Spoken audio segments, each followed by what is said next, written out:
Hey, what's up, everybody? My name is Vic, and welcome to English at Work podcast. And joining me today, as usual, hi B. Hello, everyone. I'm V, and I'm joining Pibik again somewhere in the field, somewhere in the jungle, somewhere here. แต่ดีนะสีเขียวดูแล้วแบบสบายตา Yes. Okay, today we're going to be talking about the type A personality จริงๆแล้วเนี่ยความ personality test ทั้งหลายเนี่ยเป็นสิ่งที่แบบ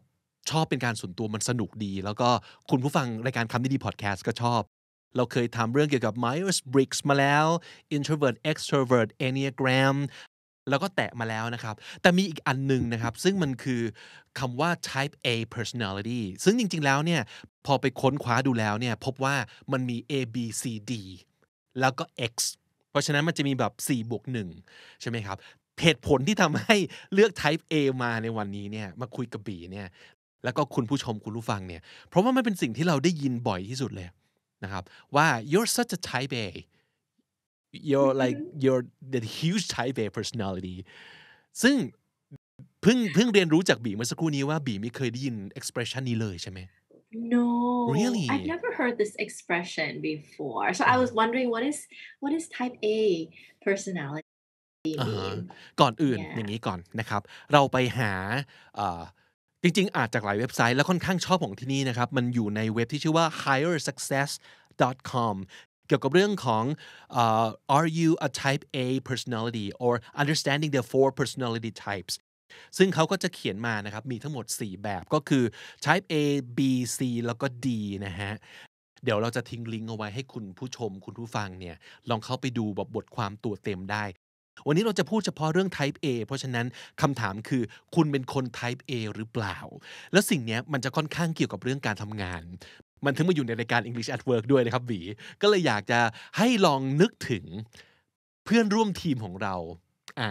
ที่ทำงานด้วยกันอย่างใกล้ชิดแล้วก็ดูตัวเองด้วยก็ได้นะครับ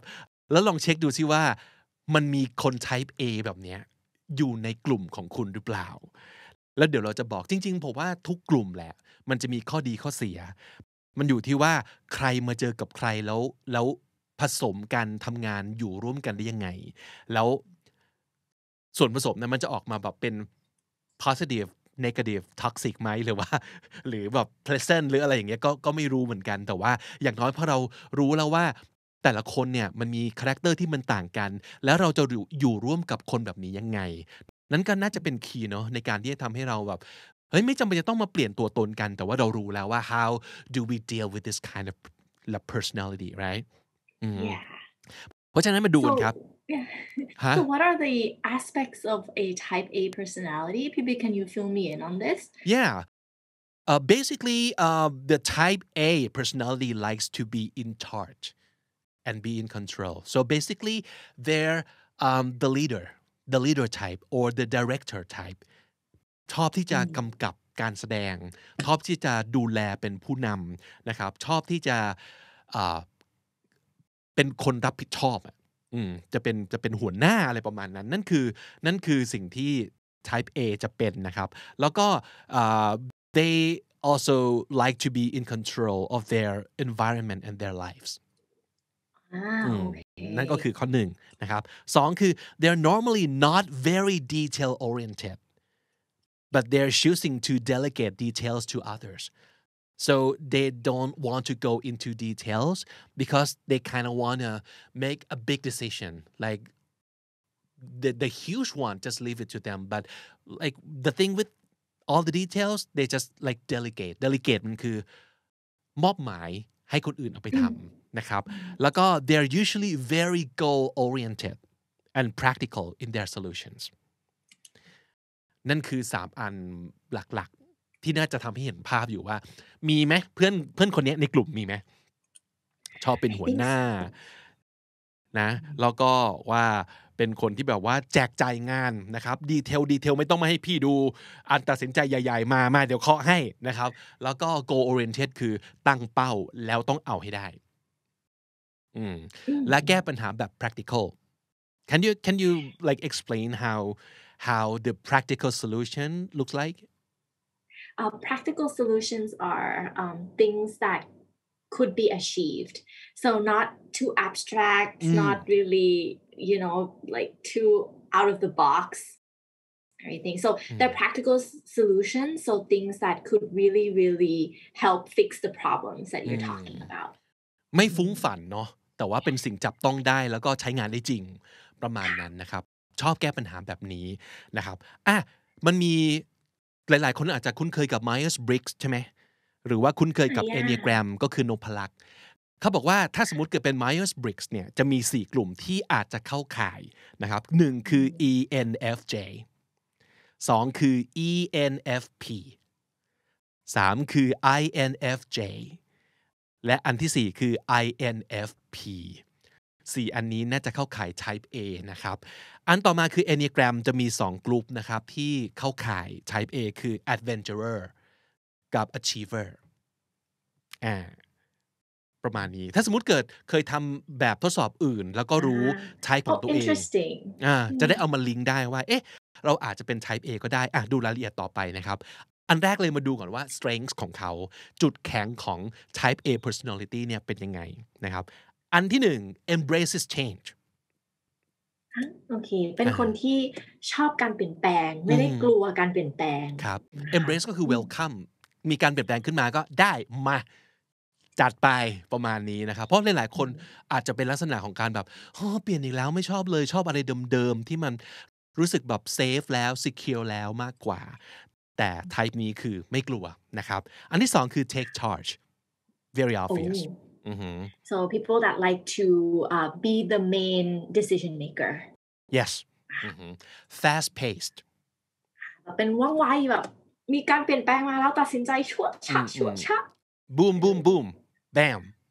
ชอบอะไรอย่างนี้ไม่แบบคิดอยู่นั่นแล้วประชุมอยู่นั่นแล้วคิดหาออปชัน A B C D E ไม่ทันใจ A B เลยเลือกเลยพุ่งเลยประมาณนั้นนะครับ entrepreneurial do I say it right So entrepreneurial yeah, entrepreneurial, I think. yeah so it's somebody that from the word entrepreneur so คนที่เหมือนแบบเริ่มธุรกิจใหม่ๆใช่ไหมคะ if you're entrepreneurial it means that you like new things and you have a mindset of not being afraid of starting something new oh yeah so it's just like somebody that's entrepreneurial okay อันต่อมาคือ the next one is direct management style yes ก็คือ so what does this mean direct management so direct management ก็คือเหมือนกับดีลกับปัญหาหรือว่าดีลกับสมาชิกในทีมแบบตรงๆอย่างนั้นหรือเปล่าครับบี What do you think I think so I think it's that I think it's they can tell you exactly what they want and they will go you do this you do that so I think it's very direct management styleความเป็น director เนอะแล้วก็บอกอะไรตรงไปตรงมานะครับประมาณนั้น ambitious ทะเยอทะยาน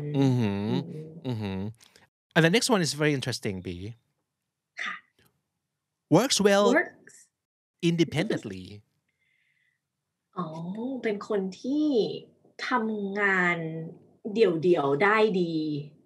ใช่ไหมคะเหมือนแบบทำงานกับตัวเองได้คือไม่จำเป็นจะต้องมีทีมใหญ่ไม่จำเป็นจะต้องพึ่งพาคนนู้นคนนี้แต่สามารถจบงานได้ด้วยตัวเองเก่งประมาณนั้นเนาะI think it might be because they like to make decisions so maybe they can move quick and make decisions ก็จริงข้อต่อไปครับ passionate มีความรักความหลงไหลกับอะไรที่ชัดเจนนะครับนั่นก็คืออีกหนึ่งคาแรคเตอร์ของ Type A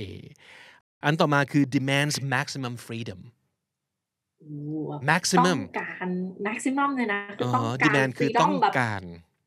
maximum คืออย่ามีกฎเกณฑ์ไม่ต้องการให้ใครแบบจับมือจับเท้าเขาไว้ด้วยกฎกติกาอะไรมากเกินไปเขาอยากจะทำอะไรด้วยตัวของเขาเองแล้วทำอะไรก็ได้ประมาณนั้นแม่บีคิดว่า I think so I think it's they want to be able to choose freely without rules like binding constraining them right and the next one is actually you know what we can share the screen on this one. So yeah, the viewer and the listeners can oh no, the viewers on YouTube especially can let's take a look at this too. So I'm gonna go to share screen, right? Yes. Ready? Yes คุณผู้ชมทาง YouTube นะครับที่channel ของเราคือ Candy Studio ตอนนี้เรามีบทความแล้วก็มี text ให้ดูประกอบไล่ไปด้วยนะครับเพราะว่าอันเนี้ยมันจะเป็นเช็คลิสต์ด้วยนะคุณผู้ชมผู้ฟังก็จะได้แบบลองเช็คตามเราไปได้นะครับเมื่อกี้เราถึงตรงนี้แล้วนะครับก็คือdemands maximum freedom นะครับอันต่อมาคือ dominant ข้อนี้หมายถึงยังไงครับบีdominant คือคนที่อยากเป็นแบบหัวหน้านะคะเป็นคนที่ถ้าสมมตินึกภาพแบบประชุมกันอยู่คนนี้จะต้องเป็นคนที่ออกความคิดเห็นเยอะหรือชอบตัดสินใจแล้วถ้าถึงทีมอยากจะแบบตัดสินใจไปอีกแบบนึงแต่คนที่ dominant ก็จะเป็นสไตล์คนที่แบบเหมือนลื้อการตัดสินใจของทีมครับนั่นก็คือลักษณะของ type A นะครับจัดแจงกำกับนะครับ good administrative skills มีทักษะในเรื่องการจัดการ administrative มันคืออะไรบ้าง what does that entail like paperwork or like งานใช่ไหมงานสมมติเราพูดถึงงานแอดมินเราจะคิดถึง paperwork งานแบบ paperwork or maybe in this case they're talking about like coordination work I'm not quite sure what they mean but I don't imagine that this type would be good at doing paperwork because they're not detailed oriented right I see อาจจะเป็นเรื่องของการแบบว่าจัดการประสานงานอย่างที่บีบอกเมื่อสักครู่นี้ไหมว่าเนาะการ I think so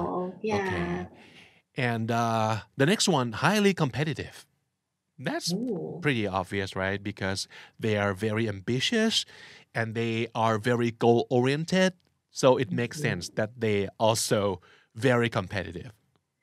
ชอบการแข่งขัน แล้วถ้าสมมติเกิดเป้าโกที่ดีงามที่ตั้งไว้จะมีคนกำลังแข่ง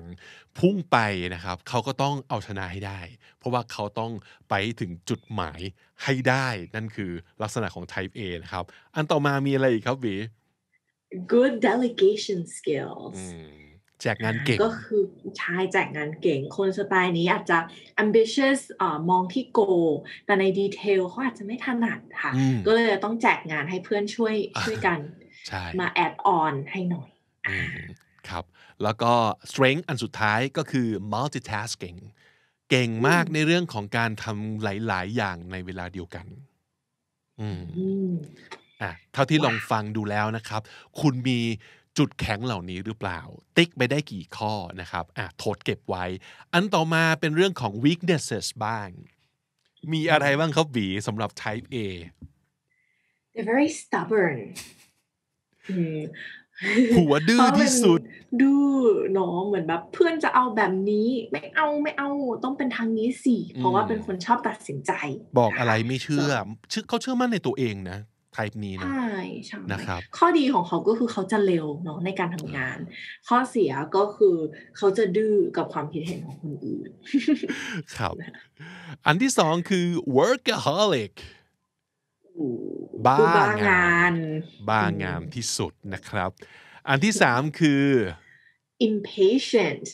ก็คือรออะไรไม่ได้เลยแต่เอาเดี๋ยวนี้จะต้องถึงฝันแล้วใช่เกี่ยวข้องกับอันต่อมาไหม abrupt เป็นแปลว่าอะไรฮะเหมือนปุ๊บปั๊บปุ๊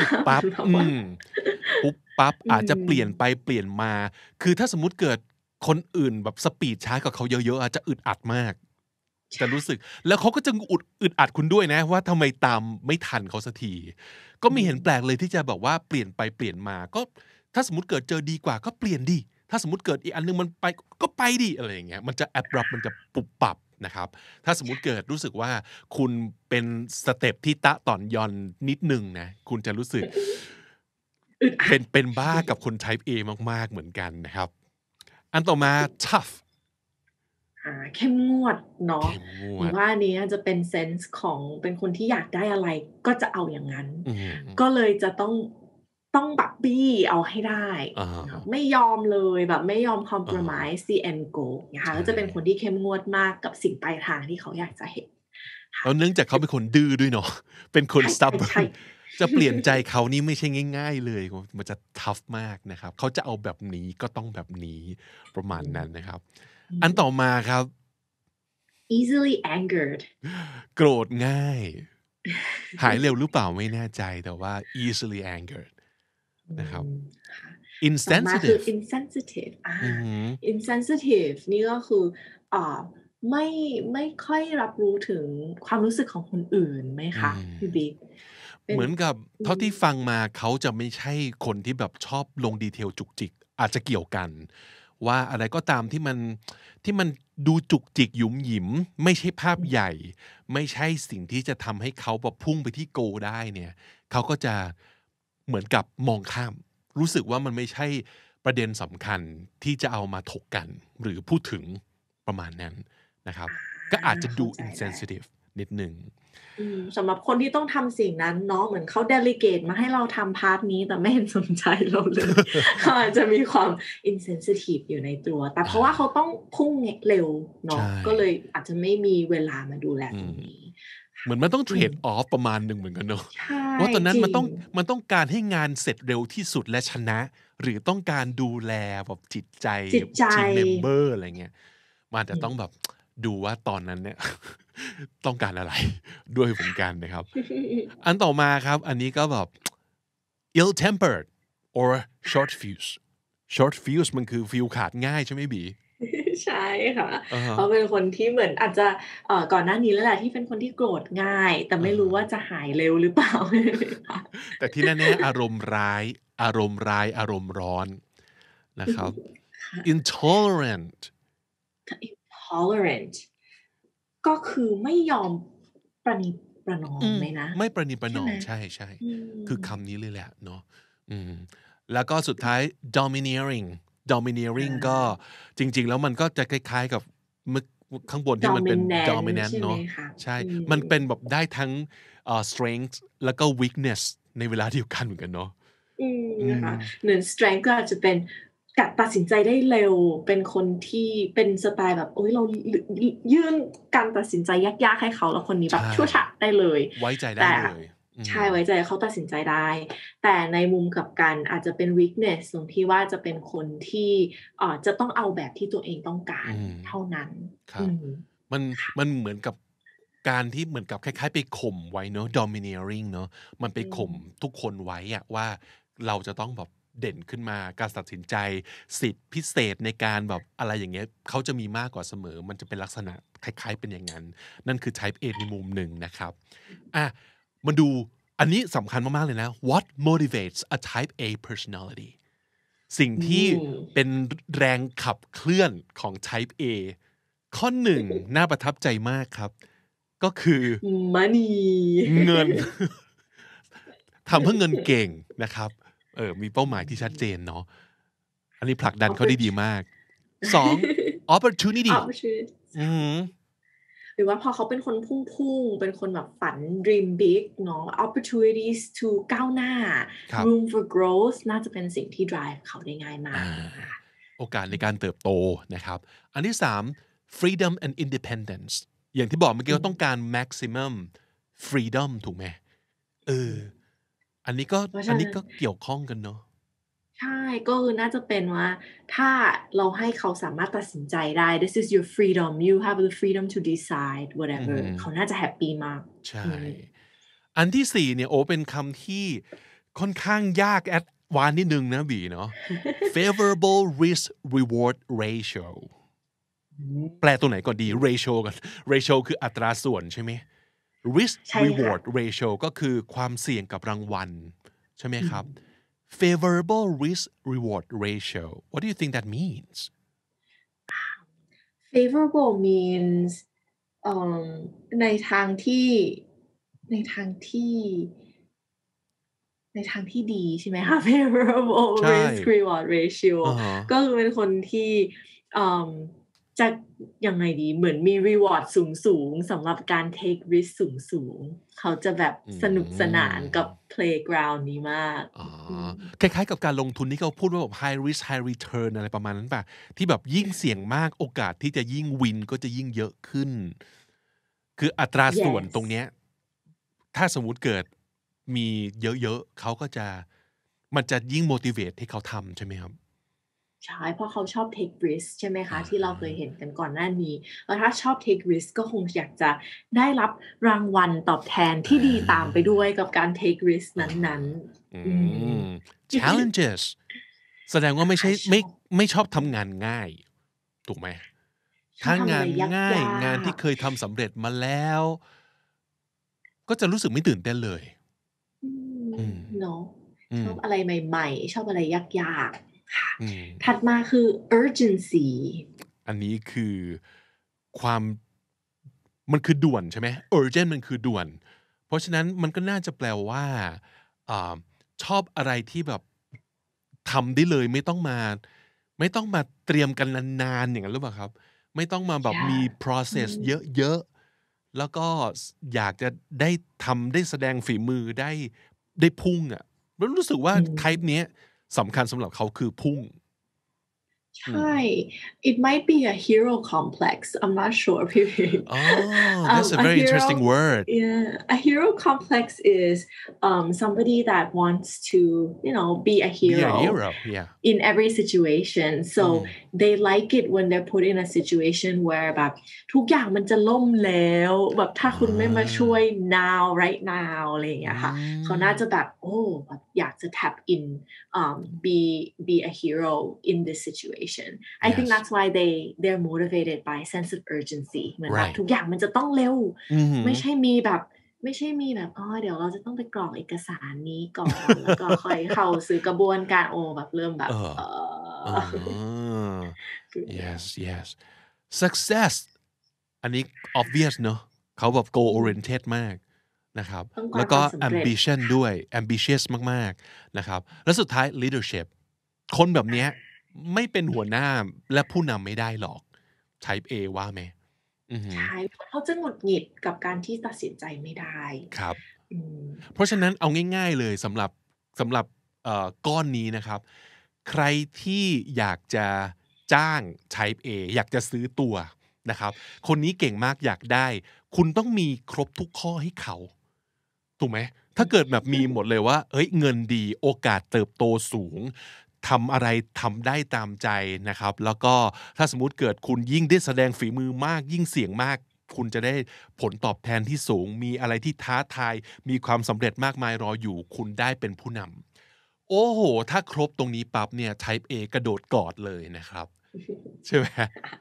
เออใช่ but I think a little caveat so yeah a little an aside เนาะว่า not all type A's are good leaders yes yes so yes yes so we gotta keep that in mind because I right think there are many definitions to what a good leader is and many definition to what your company needs as a ใช่ leader so your company might not need somebody that's always like only me make decision or drive very quickly. Maybe your company is a little bit more people oriented, a little bit more process oriented. If you're that type of company, maybe a type A is not the type that you want to put in leadership position. So well they may just be to keep one in of the mind. leaders Yeah, อาจจะเป็นแบบ for ว่า sure. แต่อาจจะไม่ใช่บอกว่า the sole leader คนเดียวเท่านั้นก็ได้อะไรอย่างเงี้ยนะครับอย่างที่บีพูดเนี่ยใช่เลยมันต้องมาตีความว่าleader ในรูปแบบบริษัทที่ต่างกันทีมที่ต่างกันก็จะมีความสามารถที่เป็นที่ต้องการไม่เหมือนกันนะครับแล้วก็ทั้งหมดนี้อยากจะบอกว่าเราตีความ type A จาก according to บทความและข้อมูลตรงนี้แต่ว่าเราค่อนข้างเชื่อว่าตรงนี้จะให้เห็นภาพกว้างๆของ type A นะครับมันจะมี B C D แล้วก็ X ซึ่งเอพิโซดต่อๆไปเราอาจจะลงลึกให้มากขึ้นนะครับแต่ว่าตอนนี้เห็นภาพคร่าวๆแล้วก็ภาพแบบหลักๆของ Type A ก่อน อันต่อมาครับ อันนี้น่าสนใจมากคำพูดอันไหนนะที่จะช่วย motivate หรือว่าจะ grab attention คือจับความสนใจของคน Type A ได้ I like this one. Let's get it done. ความหมายก็เนี่ยมันคือ urgency เมื่อกี้ไหมมันคือบอกว่า ใช่ใช่ we need to do it now let's get it done there's no waiting we can do it let's roll ประมาณนั้น Let's เนอะ roll จะชอบอะไรแบบนี้มาก แล้วก็คำว่า fast จะชอบมาก ทำอะไรต้องเร็วนะครับแล้วก็ results ผลลัพธ์เนาะไปทางโกของเราใช่กลับมาที่ goal อีกแล้ว goal oriented มากนะครับ immediate today now ยืนยันความพุ่งความ urgency ทั้งหมดนะครับ the bottom the line bottom line ก็คือกลับมาที่ปลายทางจะได้อะไร result จะเป็นยังไงเนาะก็คือ the bottom line what do you think about next one what do you think about I think this means like they like it when people ask them their opinion about everything you know because they like to be the center of the decisions ครับทั้งหมดเนี้ยเอาง่ายๆคือมันคือ magic word ที่ถ้าสมมุติเกิดคุณพูดออกไปให้ type A ได้ยินเนี่ยจะจับความสนใจเขาจะอยากทำงานกับคุณเขาจะฟังในสิ่งที่คุณต้องการจะพูดนะครับแล้วก็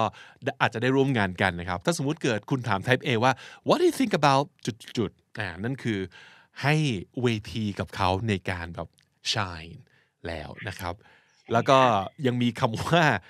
the best the newest the most cutting edge and so onก็คือเขาชอบอะไรใหม่ๆเนาะแล้วก็อะไรที่แบบดีที่สุดเป็นคนที่พุ่งอีกแหละคำว่าพุ่งมาอีกแล้วเนาะเป็นคนสุดๆยังไงไม่รู้เนาะอยากจะเป็นที่หนึ่งไม่ว่าจะเป็นที่หนึ่งในความแบบรวดเร็วความใหม่หรือความ cutting edge อย่างเงี้ยค่ะก็คืออยากเป็นที่หนึ่งให้ได้ cutting edge ก็คือแบบล้ำสุดแหละแบบเทคโนโลยีหรืออะไรนวัตกรรมที่แบบล้ำสุดของวันนี้มันคือ cutting edge จะชอบอะไรอย่างนี้มากชอบความสุดใช่ไหมครับ take the challenge โอเคชอบความท้าทายเนาะ so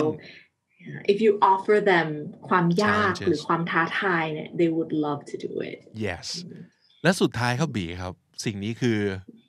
great return on investment โอเค ROI นั้นเป็นศัพท์แบบต้องให้บีอธิบายแล้วแหละมันคุ้มค่าเนาะมันคือเราจะได้สิ่งตอบแทนที่ดีมากกับrisk ที่เราเทคไปหรือการลงทุนแบบความเหนื่อยล้าตอนนี้great return on investment ก็หมายความว่าเรา invest ไปแล้วสิ่งที่ return กลับมาเนี่ยมันคุ้มค่าหรือเปล่ามันอาจจะเกี่ยวข้องกับเมื่อกี้นี้ที่เขาพูดถึงเรื่องเกี่ยวกับ risk reward ratio อันนั้นหรือเปล่าใช่ไหมถ้าเกิดคุณบอกว่าสิ่งนี้ทำแล้วแบบคุ้มมากๆเนี่ยเขาก็จะรู้สึกว่าแบบthat's worth it ใช่ไหมคุ้มค่ากับการมาคุยกันตรงข้าม I think maybe there's maybe a magic one ไอ้ร้อยให้ใหม่นะคะพี่บิ๊ก maybe a big magic one could be what do you think about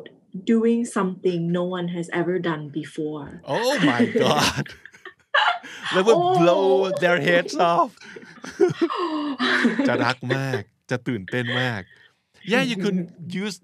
those like in combination too like we just did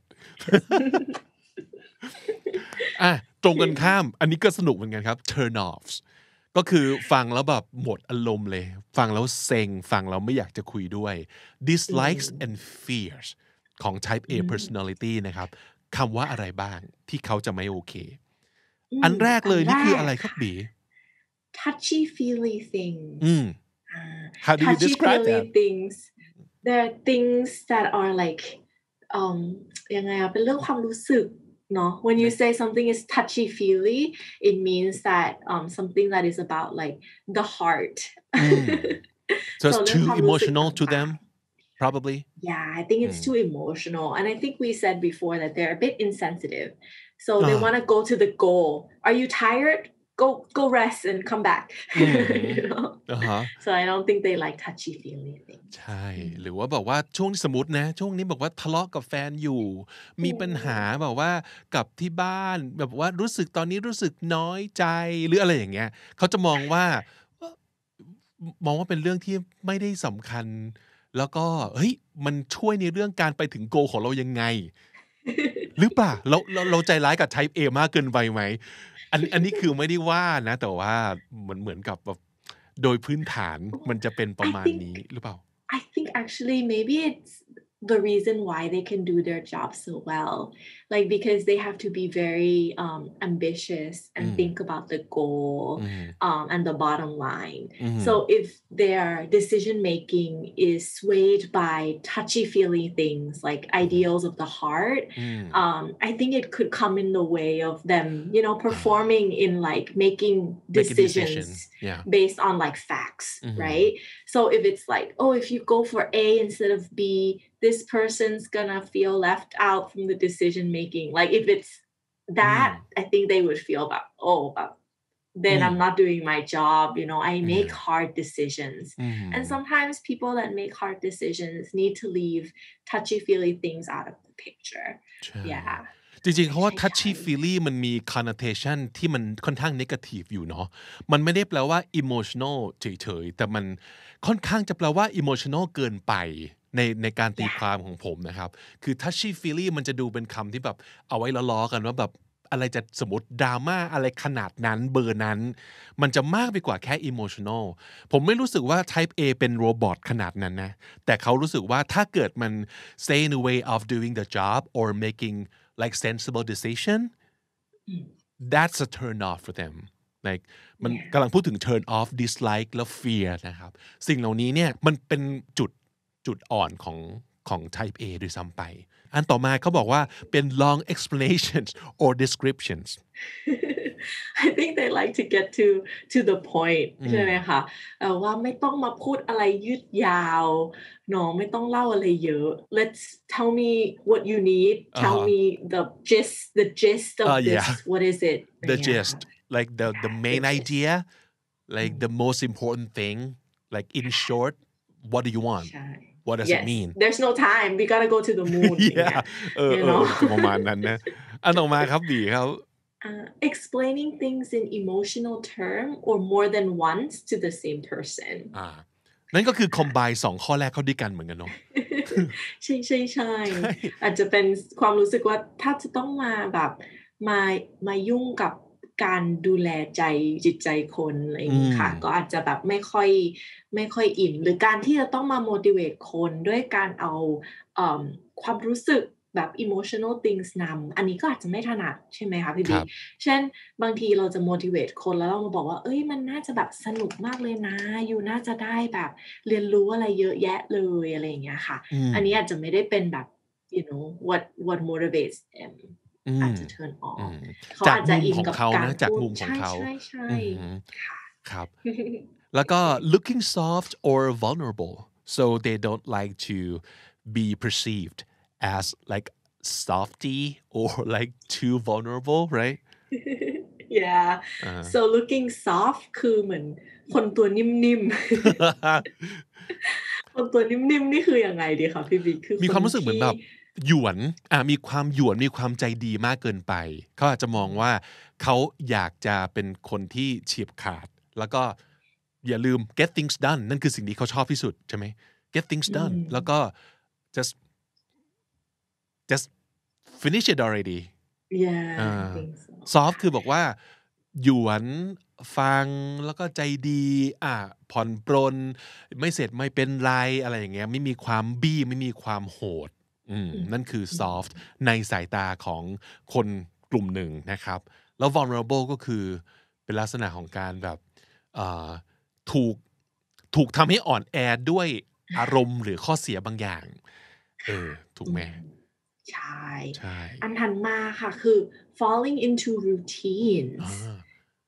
ไม่ชอบอะไรที่มันเป็นกิจวัตรซ้ำๆใช่ไหมครับหรือว่าไม่ชอบเขาชอบทำงานอะไรใหม่ๆเนาะแบบอยากจะล้ำอยากจะไปท้าทายใช่ถ้าต้องมาคอยทำแบบอะไรที่มันทำเหมือนเดิมทุกวันไม่มีความท้าทายต่อไปแล้วก็จะ turn off เลยครับเข้าใจได้being taken advantage of ถูกเอาเปรียบนี่ turn off มาก dislike มากๆนะครับ แล้วพี่ว่าอันนี้คือที่สุดเลย losing yes they're such winners no everything about their attitude and what they like what they dislike it shows that they like to fight to win so losing is a big blow เกลียดการพ่ายแพ้ที่สุดคำว่าแพ้ไม่อยู่ในพจนานุกรมนะครับนั่นคือสิ่งที่เกลียดที่สุด มาดูงานไหน ที่จะ attract type A personality ก็แปลว่า type A น่าจะอยากทำงานต่อไปนี้ค่ะซึ่งก็คือ disclaimer ว่าเขาน่าจะอยากทำงานต่อไปนี้เนาะใช่แต่ไม่ได้หมายความว่าเขาจะเหมาะที่สุดในโรนี้ในทุกบริบทใช่ไหมคะแล้วก็ถ้าสมมุติเกิดคุณรู้สึกว่าเป็น type A ก็ไม่จำเป็นว่านี่คือตัวเลือกที่คุณมีเท่านี้ในโลกในชีวิตนี้นะครับอันนี้ภาพกว้างๆภาพคร่าวๆนะครับ disclaimer อีกครั้งหนึ่งก็ง่ายๆเลยเนาะงานระดับบอกว่า top management ทั้งหลายเนาะบีเนาะPresident CEO General Contractor เนี่ยเป็น Manager ใช่ครับ Executive อะไรอย่างนี้ใช่ไหมคะ Business Owner ก็ถูกนะเขามีแบบ maximum freedom อย่างที่เขาอยากได้แล้วก็เขา entrepreneurial ใช่ไหมครับ Politician ก็อาจจะเหมาะก็เป็นการตัดสินใจใหญ่ๆใช่ไหมคะเป็นแบบเรื่องของเรื่องนโยบายและก็น่าจะเหมาะแล้วเขาก็จะแบบมีอิทธิพลในการทำในสิ่งที่เป็นงานใหญ่ใช่ค่ะหรือว่าอันที่น่าสนใจคือ sales person or sales manager น่าจะเป็นเซนส์ของแบบเป็นคนขายเก่งเหมือนแบบeye on the money you know like they แบบเหมือน they like this challenge of how do I get you to buy something from me so I think that's why they are great at maybe they would want to be a salesperson เป็น challenge ของเขาเนาะแล้วก็เป็นผู้บริหารเป็นผู้จัดการต่างๆนะครับทีนี้สำคัญเลย3อันนะครับ type A personality traits look like at work มันจะเป็นยังไงในที่ทำงานอย่างที่บอกนี่คือการสรุปเลย1 goal oriented ตาอยู่ที่เป้าหมายตลอด eyes always on the ball right risk taking ชอบ challenge เสี่ยงขอให้รู้ว่าเสี่ยงแล้วคุ้มจะรู้สึกมันมากเลยอยากลงไปสู้แล้วก็ good under stress อันนี้ดีมากๆนะดีมากๆเป็นคนที่อาจจะพอเขามีความแบบอาจจะ insensitive หรือเปล่าที่เราคุยกันแต่ในทางกลับกันใช่ไหมคะความ insensitive ก็คือพอมี stressor อะไรมาเราก็แบบไม่เป็นไรเราจัดการได้ eye on the money that would shield them from the outside like yes stressor for sureดีนะจริงๆอย่างที่บอกทุก personality type นะครับมีข้อดีและข้อเสียนะครับเพราะฉะนั้นลองมองมันอย่างตรงไปตรงมาแล้วทั้งหมดนี้ก็ไม่ได้เป็นไบเบิลว่าคุณต้องเป็นแบบนี้นะครับเราลองดูกันไปได้ว่าเราเข้าข่ายอะไรยังไงบ้างสุดท้ายข้อสรุปว่า type A personality may not be very good at recognizing coworkers' feelings and needs it's not necessarily because they don't care Rather, they're extremely focused on achieving their goals and may not notice. อย่างที่บีพูดเลยก็คือเขาก็จะไม่ใช่ว่าไม่สนใจความรู้สึกของเพื่อนๆเนาะบางทีเราทำงานกับเขาแล้วอาจจะรู้สึกว่าคนนี้แม่งเย็นชาจังอะไรอย่างนี้เนาะแต่จริงๆมันไม่ใช่ว่าเขาไม่สนใจไม่แคร์นะแต่ว่าเขาอาจจะไม่รู้ตัวด้วยซ้ำว่าตอนนี้แต่ละคนรู้สึกยังไงอ่านไม่ออกเวลาเราทำหน้างอนใส่เขาหรืออะไรอย่างนี้ไม่หรือเขาจะอาจจะรู้สึกว่า we're at work we're working people so let's be professional about this ใช่ไหม so I think they're just extremely focused on achieving their goals which is great for the roles that they're in เขาก็เลยบอกว่า so if you're looking for someone who works well under pressure and seems to excel in high stress situations the type A personality is probably what you're looking forเอาจริงนะต่อให้มันมีคุณสมบัติที่ดีมากแค่ไหนพี่รู้สึกว่าทุก workplace เลยทุกสถานการณ์ทุกทีมจำเป็นต้องมีความหลากหลายว่าไหมครับบีลองนึกภาพแบบทีมที่มีแต่ type A แบบสมมติทั้งบริษัทอะไรเงี้ยอยู่กันได้ยังไงน่าจะตีกันตายนะคะไม่สามารถเพราะว่าดื้อแบบทุกคนดื้อไม่มีใครยอมกันทุกคนจะ challenge อย่างเดียวจะแบบ risk อย่างเดียวสุดท้ายล่มใช่มันก็เลยแบบจริงๆแล้วมันก็ต้องมีความ diverse ถูกไหมมันต้องแบบ diverse มันต้องมีคนทุกประเภททำงานร่วมกันให้ได้เพราะฉะนั้น goal ของซีรีส์ย่อยๆนี้ของ English at Work นะครับคือเราอยากจะให้คุณนึกภาพออกว่าแต่ละทีมมันควรจะเป็นยังไงในบริบทของคุณเองนะครับแล้วก็เผื่อเราจะได้เข้าใจคนที่ไม่เหมือนเราใช่ไหมถ้าสมมุติเกิดเราเข้าใจคนที่ไม่เหมือนเราแล้วก็หาวิธีบางอย่างที่ทำให้เราทำงานด้วยกันได้เนี่ย ไม่ว่าจะเป็นทีมไหนมันก็สำเร็จได้ทั้งนั้นแหละอันนี้ค่อนข้างเป็นความเชื่อส่วนตัวนะครับแล้วก็อยากจะให้แบบลองค่อยๆเราต้องรู้เขารู้เราอันนี้มันคลาสสิกมากเลยเนาะคือนอกจากรู้เราว่าเราเป็นคนยังไงแล้วอะต้องรู้คนอื่นด้วยนะคนอื่นที่ว่าอาจจะไม่ใช่แบบ competition ไม่ใช่คนที่เป็นคู่แข่งอยู่อีกคนละบริษัทแต่ว่าเป็นคนที่อยู่ในทีมเดียวกับเรานี่แหละแต่ว่าเขาไม่เหมือนเราเท่านั้นเองถ้าสมมุติเกิดเรารู้ว่าจะอยู่ด้วยกันยังไงเราจะดึงเขาเรียกอะไรข้อดีเนาะหรือว่าจุดแข็งของแต่ละคนออกมายังไงเนี่ย yeah that would make a great team I think Yes, I think so. And I think a last thing for me is not everybody fits exactly in these boxes, right? So you might think that, oh, I have like 10 of these requirements, but maybe I'm, not really all of this. It could, everybody is a little bit different and yes everything is a little bit mixed. Yeah. So I think just recognizing what your strengths and your weaknesses are, or recognizing what sentences turn you on and off could yes help you to identify, whether you're more A, you're more B, you're more C, you're more D. exactly so that concludes our episode on the type A personality so obviously we're gonna have the next episodes in the future about type B, C, or D. But meanwhile, if you think that this like descriptions and all these strengths, all these weaknesses, like speak to you, maybe you're one of the type A personality, and it doesn't mean it's good or bad, but it's just you. That Yeah. is you, right? You can like pick and choose if you already know this is what you're like strong with and this is what you're like weak at you can just like adjust accordingly ถ้าสมมุติเกิดอันไหนที่คุณรู้สึกว่าเฮ้ยนี่จุดแข็งนี้เป็นอาวุธนี่หว่าหยิบมาใช้จุดอ่อนนี้มันจะแบบ would that hold you back if that could you have to fix it a little bit maybe adjust it and like tone it down or something yeah What do you think you are, Pivik? Are you a type A, you think, after I don't reading think this? so no Oh, actually I've done another test on another website and the result came out I'm type A-ish ooh, A-ish. yeah but well I'm not so sure on that yet maybe I have to take another test to find out more แล้วนั่นก็คือสิ่งที่เราอยากจะencourage ให้คุณผู้ฟังคุณผู้ชมลองทำนะครับลองไปหาทำหลายๆเทสดูอย่างน้อยนะน้อยที่สุดก็คือได้ศัพท์ใหม่ๆในการที่เราจะลองทำข้อสอบแล้วแบบเฮ้ยคำนี้ไม่เข้าใจเลยไปเปิดดิกดีกว่ามันเรียนภาษาอังกฤษในขณะเดียวกันได้เรียนรู้เกี่ยวกับตัวคุณแล้วก็คนที่อยู่ใกล้ๆตัวคุณด้วยนะครับนั่นคือ English at Work ในเอพิโซดนี้ขอบคุณมากๆที่ติดตามกันนะครับแล้วเราก็จะกลับมาใหม่ที่ช่องนี้ก็คือ KND Studio นะครับฝากกด subscribe กดติดตามด้วยแล้วก็เจอกันทุกวันจันทร์และวันศุกร์ของทุกสัปดาห์ครับวันนี้ผมบิ๊กบุญไปก่อนนะครับบายบี Bye bye, ka. Sawasdee ka. Have a great day at work.